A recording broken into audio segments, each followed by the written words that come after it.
ওই মিয়া রাস্তা দেখি ওই বাড়ে এখন তো গাড়িটা শুলো লাগতো কে হরন দিতে কানে দিকে শুনে না কান কি বয়রা নাকি?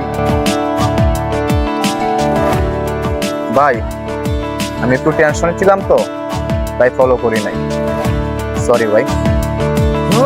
সরি কইলে কি সব সমস্যা সমাধান হয়ে যাবে? আপনি টেনশন করবে বাড়ি দিয়ে টেনশন হবে, এই রাস্তার মধ্যে কি গাড়ির তলে পড়লে তোর ভুলেরই মাসুল তোকেই গুনতে হবে হাই, কেউ দেবে না রে জবাব খুঁজে, ভুলকে যখন নিলি বুঝে থামবি কেন ভুলের ঠিকানায়। ও বন্ধু রে, বন্ধু রে, ও বন্ধু ভাই আমি না জানি না আপনারা অনেক অপমান করছি, অনেক কথা শুনাইছি, আপনি আমার মাফ করে দিন।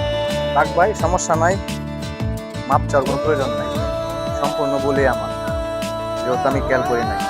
থাক, ভালো থাকেন।